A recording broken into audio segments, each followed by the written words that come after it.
Are you struggling for consistency in your sim racing? Does your iRating look like a roller coaster? If so, we have good news for you. The way to get more consistent is to first understand what you're doing differently than the professionals. And VRS is the answer. With our competitive subscription, you will have the telemetry, setups, tutorials, and everything else you need to fully analyze your driving. Our data packs and the ability to compare your driving with the best in the world will show you exactly where to adjust your inputs, change your driving line, and shave seconds off of your lap times. And our powerful and precise Direct Force Pro wheelbase and precision pedals are being used by some of the world's best drivers. All these champions agree that VRS hardware is not just the best on the market, it's also priced well below the competition. So if you're looking to upgrade to direct drive and the best pedals in sim racing, VRS is your answer. If you want to get better, get faster,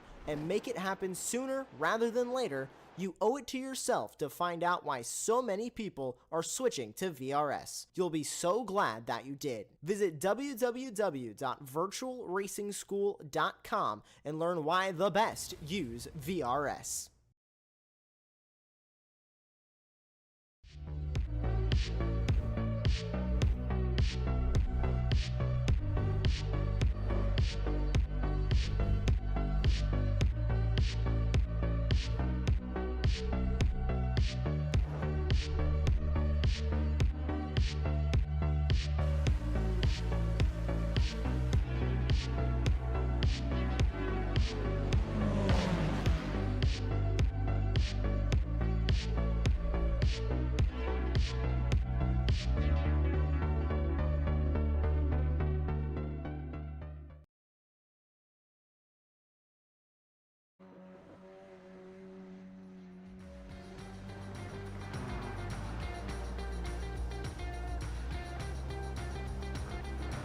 Greetings, race fans, and welcome to Apex Racing TV's presentation of the Radical Racing Challenge. J.R. Gregory here on the call. Beside me in the booth, my partner in crime, Racing Ron Mons, in the production carrier, Joshua Wilkie. And we have reached week 11 of season 3 of the iRacing public servers here, and we are at Interlagos, Autodroma José Carlos Paz, and that was my one and only attempt to speak Portuguese here today. Interlagos, as it is also known, was built 83 years ago in Sao Paulo, Brazil, birthplace of a man named Ayrton Senna, many race fans are familiar with, named for a Formula One driver also from Sao Paulo, José Carlos Paz, who died in a private plane crash at the age of 32.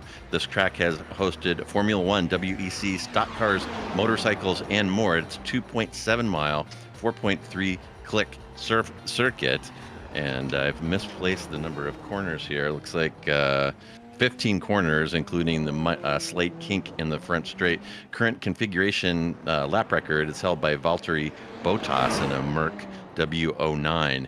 And as we head into week 11, we're seeing the light at the end of the tunnel here on the season. Only one more week to go. In terms of standings, Kane Halliburton still holding on to his P1 despite having more or less stopped participating after 7 weeks. He got 7 wins in those 7 weeks and sits in P1, 89 points up on Friedrich, who is in P2. And the interesting thing we may see play out here today is season P3 is Baba, who we saw make a couple of mad charges through the field the last couple of weeks. He's only 7 behind Friedrich, so he has an opportunity here, I think, to move into P2 on the season. As we continue through the top 10, we see Larson, Bjorklund, Malo, Vieira, Hernandez, Vitorino, and Buckley. Only a couple of our top 10 present here with us today. Notably, Vieira and Vitorino, Brazilians, although, again, I don't see either of them with us here for our Friday broadcast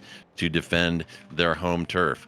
All right, Ron, as we did last week, we came out here to throw down some laps in these Radical SR10s at Interlagos, and that was pretty challenging. The track temperature was not super high when we were out. It was only about 32, 33 degrees C, but the track was super greasy, and I found a couple problem areas for these Radicals out here. What did you think of your drive this afternoon? Well, I definitely found a lot of problem areas myself. It felt like I was driving the Radical on a track made entirely of Vaseline. It was just absolutely no grip at certain parts. I didn't have a lot of confidence in the car. And we're coming up on one of the trouble spots for me, the final corner, well, the final real corner, I should say, the one that actually takes a lot of skill besides the final two kinks of Jung Sao there. You saw Dennis Karakopoulos there going through that corner. I went off there on my first 3 or 4 laps just spinning off because you get a big snap of oversteer exiting that. Actually, it's really in the middle of the corner where you get that big snap of oversteer. So that was one of the trouble spots for me. Turn one was definitely a big trouble spot. Tried getting towards that 50-meter board in terms of trying to hit the brakes going into the Senna S, but every time I tried to do that, I would just go into the just I would end up in Argentina. I went so far into the runoff area, so definitely a challenging combination for these drivers. It appears to be a one-off because we have taken a look at the Radical forums, and this track will not be on the schedule next season, so it's going to be a one-and-done affair here on the Radical Racing Challenge, at least in 2023, but it's definitely a challenging combination for these drivers, so I think we're going to have a chaotic race with these drivers struggling for grip as much as they will tonight. Yeah, I think that is absolutely the case, Ron. And this track plays to the strength of the Radical in that very, very long straightaway. It on paper, it has a couple of corners in it, 3 corners actually, 13, 14, and 15. But what it really amounts to is a lengthy straightaway, but which these cars like. But this track requires these drivers to do a couple things with these cars that they do not like. One of those is to put power down effectively in some of these low speed corners. You got a handful of hairpins on the course. And another thing that you're kind of required to do is it takes commitment to hitting a lot of curbs coming through the Senna S's. You really have to straighten out turn 1, 2, and 3 there, and you have to get up on the curbs, and these Radicals do not like the curbs. So it'll be interesting to see how these drivers deal with that. And as our qualifying session is winding down here, looks like Gerbau, whose name is not ringing a bell for me, is that a Brazilian flag that I'm seeing there? Is our provisional pole sitter. Looks like Alfredo Malo is in P2, Friedrich in third, as he tries to defend his season P2 from Baba. Quintana Kyriakopoulos will be in P7. Gonzaga in 8. Franco Sanchez will be in P7 here. Well, I am all over the place. I completely blew that. Let's go back to Sanchez in 7. Reinecker will be in P8. Ambos in 9. Samuel Ma in 10. Pennels in 11. Bowden in 12. And where is Baba? Baba doing his qualifying avoidance maneuver yet again. He'll start all the way in the back again. But Pennels in 11. Bowden in 12. Baba in 13. And Nisley in P14 here. And obviously, Ron, Baba is gonna look to put on another passing spectacle as he did last week at Bothurst. Yeah, he put on a fantastic show 1 week ago, so I think even though he is starting towards the back of this field, only 14 cars on the grid, so I think he's going to have... It's definitely not going to be easy for him to try and snag the win tonight, but it's going to be a lot easier if we are running, say, a 20-car race or something like that. So, not a whole lot of participation. There's been a lot of discussion in the forums about what we can do to fix that. That's definitely not our decision to make, but the participation has dropped off a little bit in the final stages of this final stage of this season, I should say. And I think at a track like this, where it's not base content, it's probably the reason why we have so little participation. But just because we have a small field doesn't mean we're not going to have an interesting race, and we're about to find out in a couple moments' time with the final cars trying to get onto circuit. We'll have to see what kind of racing we have in store tonight. For sure, Ron. And it looks like Gerbau, the pole sitter, is going to have a slight disadvantage here going into turn 1. They're going to give him the outside lane on the turn 1 entry. And one last thought, folks. Tires, tires, tires. This course is a tire torture, and we may see a rabbit in the hare unfolding here if people overdrive those tires in the early going. And we are now green. Looks like Gerbau is still facing a challenge right away from Malo, who's going to take him on the inside. He also has Friedrich snipping around behind him, and Malo, not able to get off the line cleanly, has been passed as I said, or Gerbau, unable to get off the line, passed by Mello, now has Friedrich sniffing around behind him. It's Friedrich from Quintana. Kyriakopoulos will be your top 5. Gonzaga, Sanchez, Reinecker, Enyo Baba has already moved up 4, is up into P9 already, and Ambos will round out your top 10 as we enter our 4-5 complex here for the first time. And also of note, man, these track limits around here are not what you would call generous. We're going to see some people picking up incident points, particularly back there in the exit of turn 4, and that may play a role as we go forward here. A very bad start there from Gerbau. Ooh, that's a lot. 3 wide nearly going through. I believe that's turn 8 there. And that was very close stuff there. And that was Baba with another 2-for-1. We saw him take 2 cars into the chase at Mount Panorama last week, and he is not done with the twofers. Already shot up 6 positions into P7, and one of those, a wild send, taking 2 cars out in the tight inner section of Interlagos. Baba making short work of the bottom half of the field. That was a fantastic move there. You don't see too many overtakes through the middle section of the circuit, especially in a car like this, where you don't really have too much of an opportunity to get past with how heavy the dirty air is. But Baba went for the move. We're going to get a replay of it here. You can see him in that number 2 car there.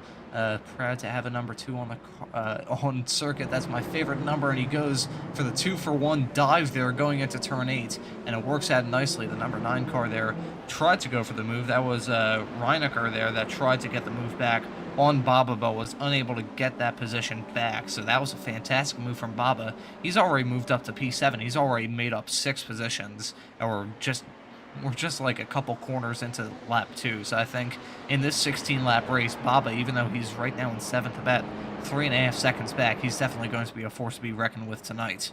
Oh, absolutely. We'll see him in the top 5 in a couple laps here. His next target is going to be Gonzaga, and he has him down to about a 2nd gap now. Looking backward now from Malo at Gerbau, the pole sitter.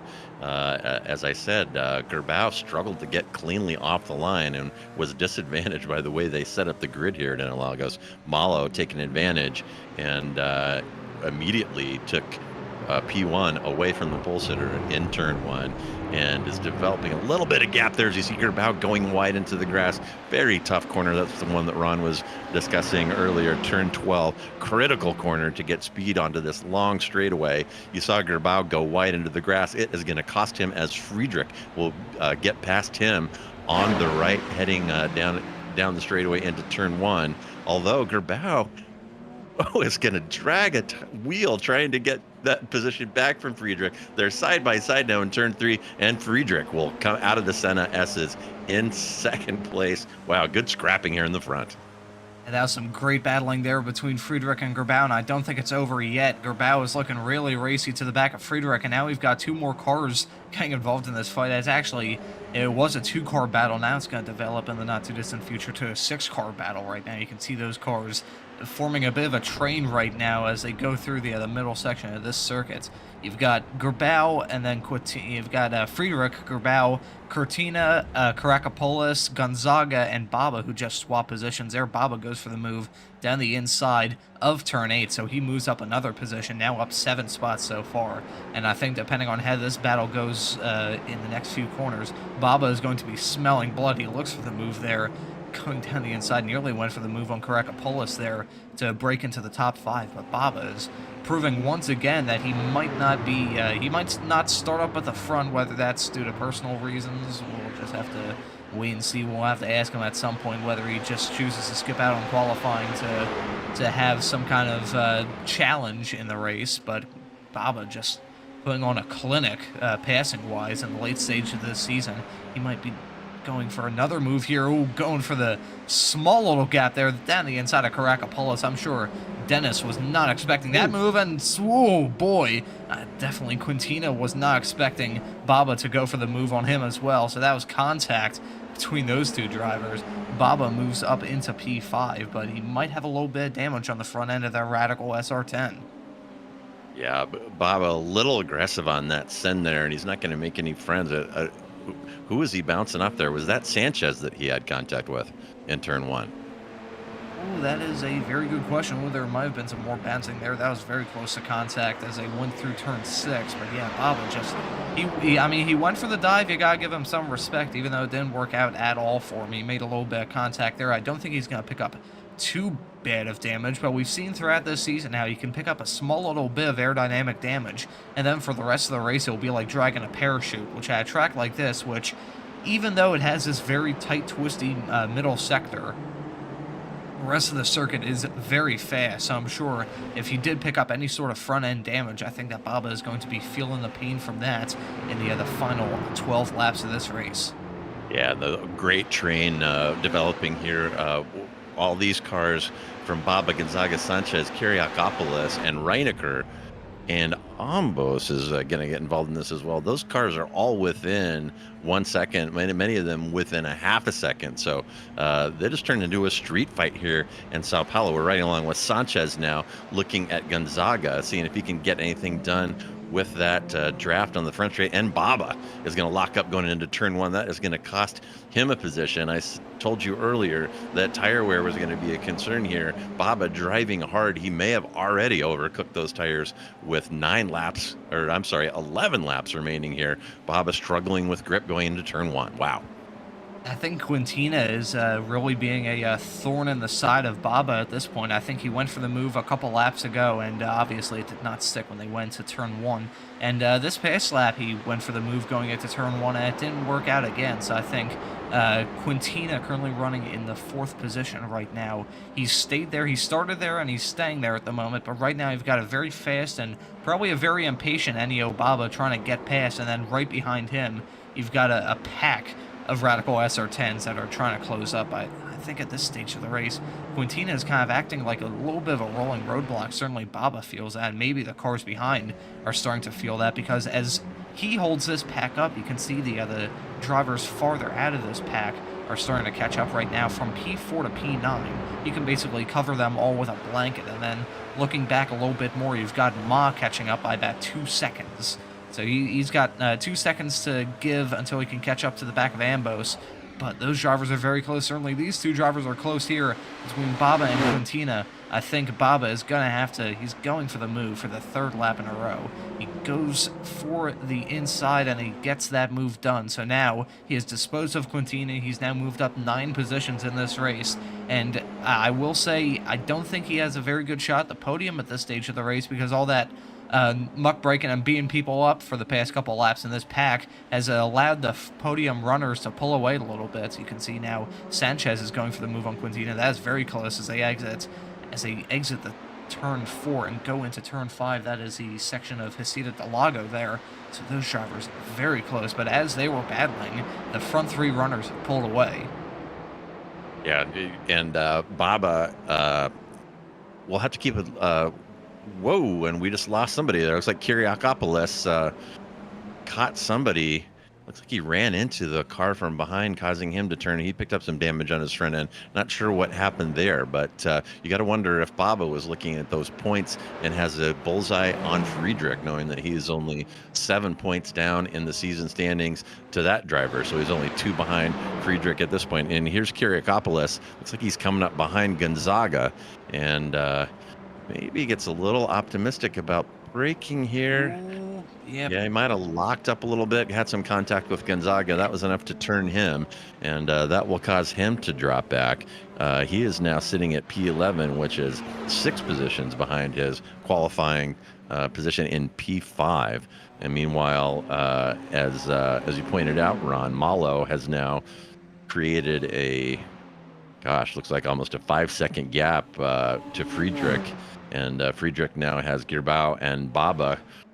Well, Girbau close, and actually Baba has another 5-second gap. So Friedrich is actually looking pretty good at this point. We'll have to keep an eye on Baba and see what kind of lap times he can put down in clear air, which he's going to be enjoying here until he grinds down that 5-second gap up to Girbau. So as you said that, I took a look at our live timing screen. Last lap, Ennio Baba set a time of, oh sorry, that's the best lap, my apologies. He said his last lap was about, oh God, looking at it, it's about a couple of tenths slower than these drivers. So even in that clean air, He's actually tracking a couple tenths slower. Certainly looking at right now, Baba was about, ooh, that's very close there. That was nearly a bump and run that Grabau tried to do on Friedrich going through Jung Sao there, but unfortunately for him, that's going to cost him dearly as he loses a lot of time there. But I think Baba, he's not really catching up to Grabau and Friedrich, so I think the point you brought up a couple laps ago is right. I think at this stage of the race, Baba, with him gaining 9 positions so far, I think he's used up all of his stuff. I think he's either beat up his tires to the point where they're screaming in pain only halfway into this race, or he's saving up his stuff for a last stage assault on this race. We'll just have to wait and see. Well, and there's always the possibility that he picked up some damage as well. He was involved in quite a bit of hargy-bargy there in the early going, as we see Gonzaga here and Quintana are side-by-side heading down into turn 4, and Gonzaga is going to have the inside line on the entry to this 4-5 complex. Shades of Hamilton and Verstappen a couple of years ago, and Gonzaga is going to get that move done. He'll move him up into P6, which is actually his starting position, so he lost a couple and got that one back from Quintana. A lot of drivers having mixed races so far. Certainly the man running up at the front, Alfredo Mello R, he has put together a pretty good race. Started in second, got up to the front pretty much immediately after Grabau had a horrible launch, and he's really just pulled away at this stage of the race. Right now, 4.8 seconds ahead of Andres Friedrich in second. So a lot of drivers having some pretty good races. One driver who hasn't had a good race was Dennis Karakopoulos, who had that mistake a couple laps ago. I believe he might have picked up some damage from that because we saw him pull into the pits at the end of that lap, and he's now a lap down. So unfortunately for him, unless something major happens, he's going to end up in the 13th position. So that will be a very tough run from him. So tough for him, tough for a lot of these drivers, but right now, some drivers are tracking very good times. You can see Grabau was actually about 4 tenths quicker than Friedrich last lap. But right now, the battle we're focusing on at the moment is a battle right in the final top 5 spot, I believe. This is between Gonzaga and Quintina, I believe. Actually, that is Gonzaga and Quintina. They're battling for P6 right now, so Gonzaga has the upper hand. Quintina has dropped back like a rock. We saw him a couple laps ago was running in 4th at the head of that train. Now that the train has kind of derailed and is just broken apart, really, Quintina has dropped back like a rock. So I think he might be within... he's looking to try and get the position back on Gonzaga, but I think Quintina is having a very challenging second half of this race already. Yeah, and these two are not done. If Quintina can stay with Gonzaga here through the twisty inner portions of Interlagos here, he will be in a good position to have a run on the straightaway. See if he can keep that gap tight. Looks like right now about 0.4, which is plenty close enough to get a nice tow down the straightaway. Let's see what kind of exit they both get out of turn 12 here. Critical to get the power down smoothly and get a good exit here to get a good run down the straightaway.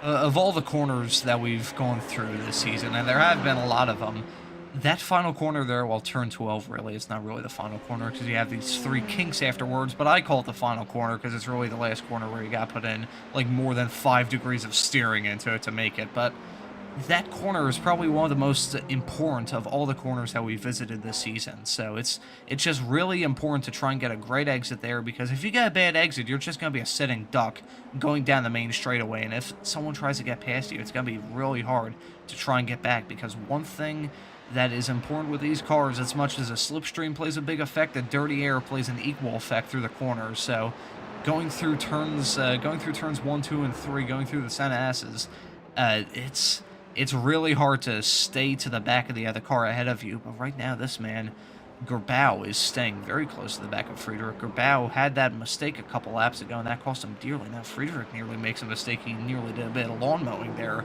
coming out of turn 9, I believe. Let me check my track map to fact-check myself live on air. That was, yeah, coming out of turn 9, so yippee for me. I managed to guess that number right. So, yeah, it's right now... Grabau, it looked like he was just going to drop back, had a really bad start, but I think he might have been saving up his tires, because right now he is looking really racy to the back of Friedrich and is actually tracking better lap times than Andreas Friedrich ahead. So we'll just have to wait and see how this battle develops. It looks like Grabau might go for the move here. Going into turn 1, he pulls out, goes on the brakes pretty much equal time, but Gerbau is going to get that move done on Friedrich, but he skates a little bit there, had a little bit of Tokyo Drift action coming through turn 1. So unfortunately for him, oh, actually, no, never mind. He actually got the move done, and it stuck pretty well, because I believe Friedrich had a big moment in his own regard, so I don't think he's going to have a great run coming out of turn 3 and going into turn 4. So for him, he will be able to hold on to that position. So Gerbau moves up to P2. Yeah, Gerbau hounding Friedrich there for a couple laps. It did not look like Friedrich was going to be able to hold him off. And you're right, Ron. Already Gerbau has put 4/10 on Friedrich driving away. And now Friedrich has got to be looking at that relative screen on his iRacing dash and who is behind him. Baba's got about 4 seconds now and falling. Actually, that's more like 3 seconds up to Friedrich. So Baba has got the sights set on the man who is 7 points ahead of him only in the season standings, and may see an opportunity developing here to finish this race P2 overall on the year, as we see him do that beautiful setup there, turn 12, to get that run down the front straight, see if he can close in on Friedrich anymore on the front straight. You can see Friedrich off in the distance there with Gerbau in front of him.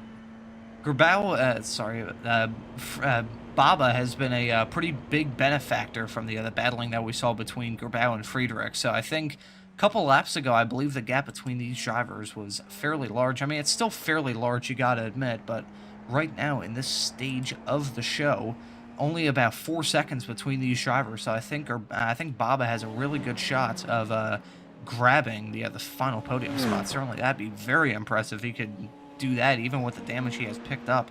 Right now, you can see he's pulled away from the other. He's pulled away from Sanchez, Gonzaga, and Quintina as they continue to battle.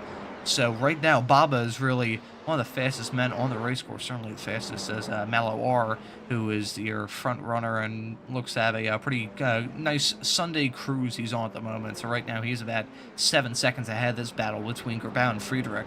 But these two battling has brought Baba back into this fight, so we'll just have to wait and see what happens in the final stages of this race, because I think if Gerbau and Friedrich get their elbows out in the final stages of this race with 4 laps to go, coming to 3 laps to go, I believe, actually. No, we'd be on lap 13 of 16, so yeah, we would have 4 laps to go this time by, but I think if Gerbau and Friedrich keep battling as hard as they were a couple laps ago, I think Baba has a real good shot to finish second tonight. Yeah, Gerbau trying to get away now. He is slowly stretching on Friedrich. He's extended that gap to 0.6 over a couple of laps. He's not leaving him in the dust by any means, but he's slowly creeping away, and every 10th that he's able to put on Friedrich improves his chances of not giving Friedrich a tow down that front straightaway. And as we said, Baba 3 seconds now behind Friedrich, has some time, but not a lot of it. And frankly, Friedrich might be benefiting from sticking with Gerbau if he can hang with him and benefit from that tow. And Gerbau might just tow Andreas Friedrich right away from Baba, and we'll end up maybe having to sort out this P2 situation next week. We're going to get a replay here of a crash that happened with Bowden. You can see he's out of the race at this point, towed back to the pit, so this had to be a pretty monstrous one. Going through the turn 8 and 9 complex, has a big snap there, and oh yeah, just it can happen with these radicals. As you said very early on this broadcast, JR, these radicals don't respond very well to the curbs, and even though the curbs at this Interlagos track are fairly flat compared to some of the other circuits we can visit here on iRacing, they're still fairly evil, especially if you're going across them sideways. So unfortunately for Bowden, and I believe that was Reinecker that was involved in that, correct me if I'm wrong, but those two drivers are in really tough stuff. So Bowden now out of this race, joining Kinsley, who did not take the start. So those drivers are having pretty rough nights. Certainly these two drivers are having very tough nights trying to hold off each other. Gerbau and Friedrich have been the ones to watch at this stage of the race right now. Well, all throughout this race, really. They're the closest battle on track right now, I believe. So these will be the ones we have to watch. We'll have to see if these two are battling hard, and if they battle hard enough, we might turn this 2-car battle into a 3-car battle. They managed to negotiate the lap car there of, I believe that was Reinecker. I'm not sure. I believe That was Reinecker or Penniless there. That got put. Actually, no, that was Reinecker. My apologies. So Reinecker goes one lap down. He's in 11th position. I haven't seen too much of him tonight, but it didn't really affect this battle too much. We'll have to see how Baba can clear that lapped car, because if he gets a pretty good break with trying to lap that driver ahead, and these two start battling really hard, I think Baba has a really good shot tonight. Yeah, Baba does have that gap down to under 3 seconds now. It looks like about 2.5. And meanwhile, it looks like back in the pack, Quintana and Gonzaga may be dicing it up. It looks like they've got down to about a 0.4 as the second second tightest fight that we have currently. But due to here we are, it looks like we're riding along with Quintana now as he looks at the back of Gonzaga, about half second ahead. That is for P6 and P7, and those two have been spending a lot of quality time together on the track here at Interlagos, and they are not quite close enough to get a nice draft here for Quintana. But if he can close that gap down again, he may be saving his tires. We said tire management was going to be important here, and we are reaching the stage of the race here on lap 15 of 16 where good tire management may be bearing fruit for some of these drivers. I'll have to keep an eye on how this unfolds. I'll tell you, they're not close enough, either this battle right now between Gonzaga and Quintina or the battle between Gerbau and Friedrich. They're not close enough to go directly wheel to wheel, but they are close enough to start applying pressure to the back of each other. I think we've seen a lot in this series with the very short races and the amount of confidence you really have to have in this car to have it just like have a symbiotic relationship with you and the car to dance it around a circuit as fast as some of these drivers have. So mind games have played a little bit of an effect in some of these races. We've seen some drivers blink their headlights per se, kind of get in the other driver's head, but right now the other two battles that we see on track, it's not close enough for them to be going directly side by side, but it is close enough where the other can't really avoid the other mentally, so we might see mind games play a little bit of an effect, but at this stage of the race, we're very close to the end. We'll just have to wait and see if drivers start pushing really hard or try and force a mistake from one another. Yeah, and the white flag is out now, and Malo continues in P1. He's got a 9-second gap now from Gerbau. Very close behind Gerbau is Friedrich, Baba, Sanchez, Gonzaga, Quintana, Ambos, Samuel Mall, and Dan Pennels are your top 10, and coincidentally the only cars on the lead lap still. And let's see what that gap is to Baba now. It's kind of not changed much last couple laps. He's got it down to about 2.5. So barring some kind of kerfuffle here between Gerbau and Friedrich, Baba is going to have to be satisfied with P4. Meanwhile, back to Quintana and Gonzaga. See if Quintana can get that radical inside to Friedrich here now. Friedrich sitting in season P2, as we said, very good driver, very good on defense. So we're going to see here as Quintana is sniffing around his rear that Gonzaga is going to make that radical SR10 about as wide as the transporter that they pulled it out of here in Sao Paulo.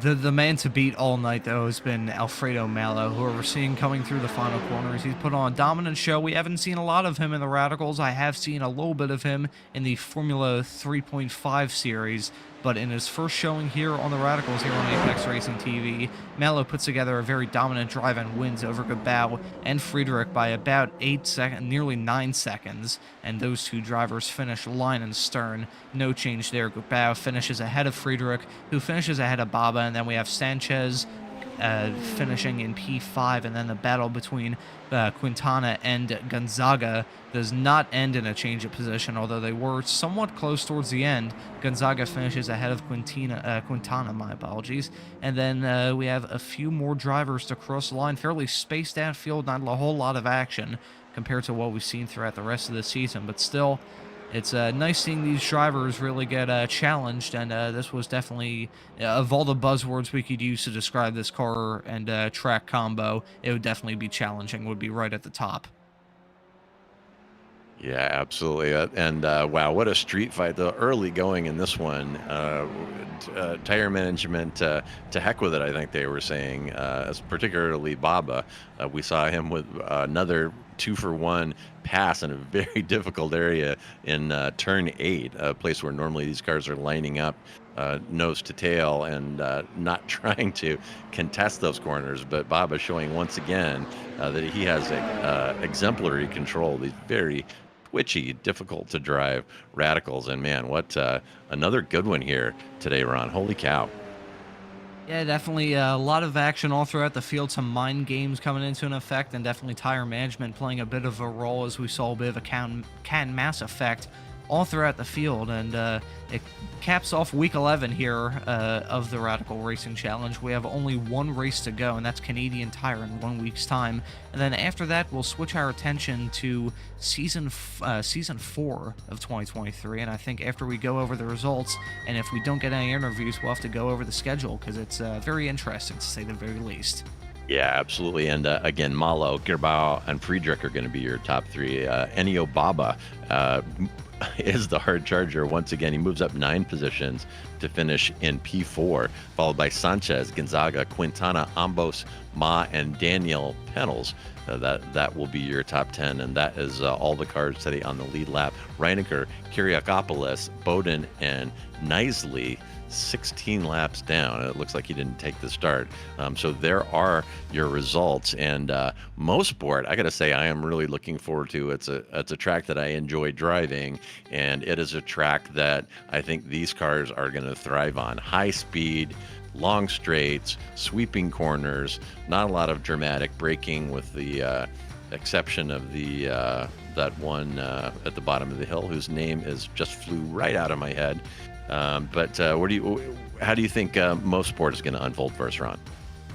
I think Motorsport is going to be a pretty interesting one. We've seen throughout the season how a lot of the drivers prefer to have these fast-flowing circuits, because with the fast-flowing nature of a track like Motorsport, you also have a lot of chances to get past another driver, even though dirty air might play a little bit of an effect.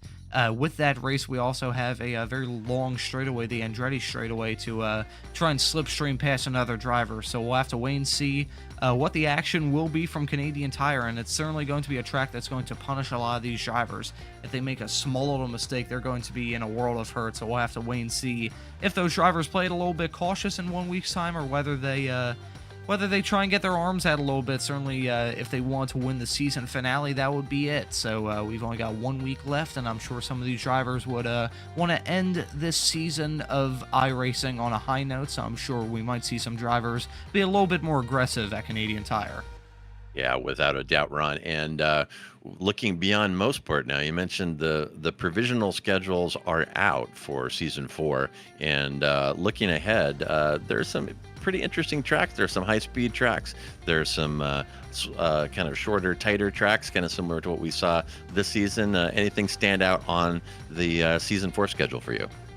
I'll tell you what, I think what I'll do first is I'll go through the whole 12 weeks of the Radical Racing Challenge for Season 4 of 2023, and I'll let the viewers draw their own conclusions before I make my own. So, we start off the season at Donington Park. We've started the last few seasons at Road America, but now we're starting it off at a very traditional British circuit, one of the most storied in all of the UK, and one of the oldest, I believe, as well. It was a pretty big fixture in pre-World War II Grand Prix racing, and it will be a fixture of the Radical Racing Challenge schedule next season. So looking ahead after that, we have Magny Cours, another European circuit. That'll be an interesting one for some of those drivers. We might see a little bit of argy-bargy, because that track usually doesn't promote a lot of passing per se, so we'll have to see how that is. That's week 2, and then looking ahead after that, we have Oulton Park, another track in the UK, for week 3. Then Road America, we finally go there. Usually went there for week 1. Now we're going for week 4, and then after that we go to Spa, Road Atlanta. Nice got Road America and Road Atlanta. I know my dyslexic self will probably get confused with some of those, so we'll have to wait and see how that is next season. But then looking ahead after that, after week 6 at Road Atlanta, we have Brands Hatch, the full circuit at Brands Hatch. Then we have VIR, the full circuit there. That'll be probably the longest lap of the whole season, besides a Nordschleife, obviously, which does return to the season finale, but we'll get to that in a bit. And then week 9, we have Jerez returning for the second season in a row, but this time we'll be running on the Moto circuit and not the Grand Prix layout that we did run this year, which, thank God, I despise the chicane at Jerez personally. I think they named it after Ayrton Senna, which to me is a disservice to the man. So we'll go to Jerez on week 9, running the moto layout without that miserable chicane, and then after that we'll go to Mount Panorama on week 10 like we did this year, and then instead of the season finale being at Canadian Tire, the penultimate round will be a Canadian Tire, 20 laps at the Canadian Tire Motorsports Park for week 11, and then finally to round this season off at the spot that I think it rightfully deserves. We switch it to week 4 this season, but I think the Nürburgring, the Nordschleife, should always be the season finale for the Radicals. It's a headliner event, and yeah, that's what the schedule looks like for next season. Yeah, that is a fantastic looking schedule. I'm really looking forward to it. And folks, just a reminder, we're not broadcasting any league or any secret radical racing club here on Apex Racing TV on Friday at 2 o'clock. This is the top split of a public lobby. So if you would like to give these Radical SR10s a try, you can appear on Apex Racing TV and mix it up with the likes of Ennio Baba, Andreas Friedrich, and some of our other best radical drivers in the world here. And I would encourage you, if it looks like fun, to come out and give it a try. The cars really are a hoot. Very fast cars, no nannies, no ABS, no traction control. So it does take some mastery, but I can tell you this, if you get good at driving this Radical and then get back in a GT3 car with traction control and ABS, it will turn you into Superman in pretty short order. So please feel free to come out and join us and participate in the Radical Racing Challenge. Again, just top split of a public iRacing server. I think to circle back and answer the question you asked me right before I went over the whole schedule, I think the races I'll probably look forward to the most next season will have to be Road America week 4, because that's always it's a nice track. It suits these Radicals very nicely. You have the nice corners that are a bit more challenging. It's a driver's track for sure, and you definitely have a lot of overtaking opportunities with the very long straightaways. So as a broadcaster's perspective, I would definitely have to say I'm looking forward to Road America, because I think that will be an awesome race with a lot of passing all throughout the field. And in terms of the driver's opinion, I'll definitely have to go with the Nordschleife, the classic final race of the season at the Nordschleife. That'll definitely be a very interesting one, so I'll pass that question off to you, JR. What races are you looking forward to most next season? Well, I'll tell you, I love VIR. I have not driven a Radical on VIR, but I'm guessing that these cars are super fun on VIR, so I think that will be a good one. And maybe a sleeper on Oulton Park without the chicanes.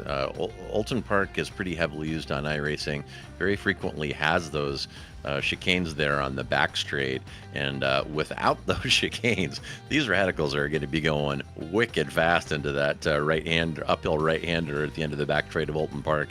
It is pretty dangerous and exciting area as a driver and as a spectator, and to see these Radicals, coming out of 6th gear and hitting that hitting that right-hander at the bottom of the hill, I think is going to be an absolute hoot. I think one thing to look forward to with Oulton Park is going to see those drivers negotiate the curbs, because the curbs at Oulton Park are interesting to say the least. There's definitely ones that are more urban plateaus than curbs. They're just giant, and with these cars, with how delicate the aero balance is, with the other front downforce being so important to those Radicals, I think it'll definitely be a challenging one to see how those drivers manage the curbs. But I'll tell you, we have a few races this season that we are not going to be returning to next season. Looking through the schedule from this year, give me a small little second to go onto Apex Racing TV, and if you want to see more action here on Apex Racing TV, remember to hit the subscribe button.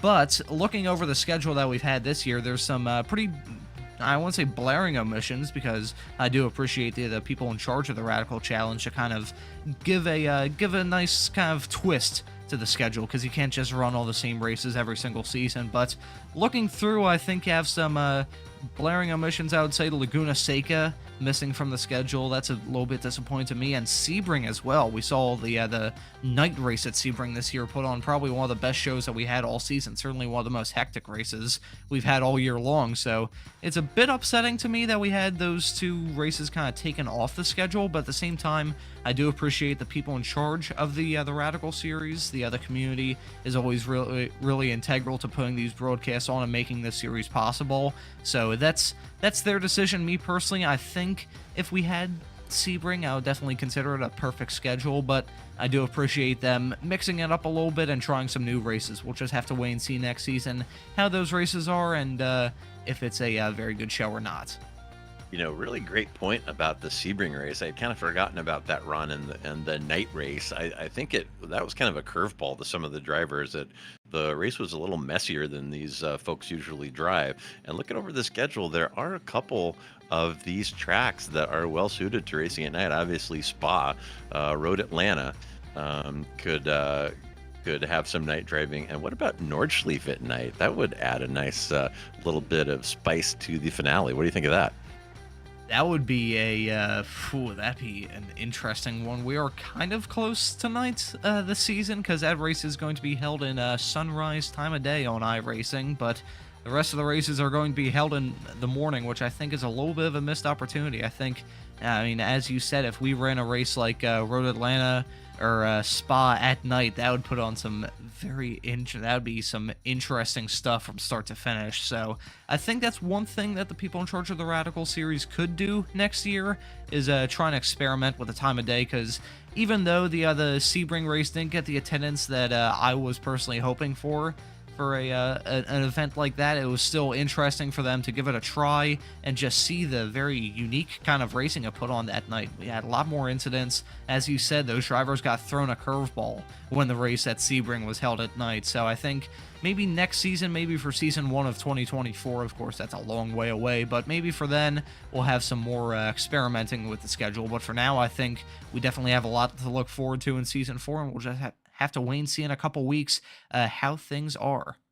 Yeah, absolutely. And as we wrap up week 11 here, just a quick reminder, folks, Apex Racing TV is not just about these fantastic broadcasts. Remember, Apex Racing Academy is a valuable add-on to your VRS subscription. We have everything at Apex Racing Academy that you're accustomed to from VRS: one-on-one and group coaching, setups, track guides, and telemetry. If you're looking to squeeze out that last 1 or 2 tenths out of your lap time, add Apex Racing Academy to your VRS subscription today. So, wow, that is week 11. A lot of hard-bargy in the early going, and really looking forward to Mosport next week. So that is going to do it for us today. J.R. Gregory here on the call. Racing Ron Mons beside me in the booth, and out in the production carrier showing you all these great camera views of Interlagos today. Joshua Wilkie spinning your dials, pushing your buttons, and that will be it for us today. We'll see you next week in Canada.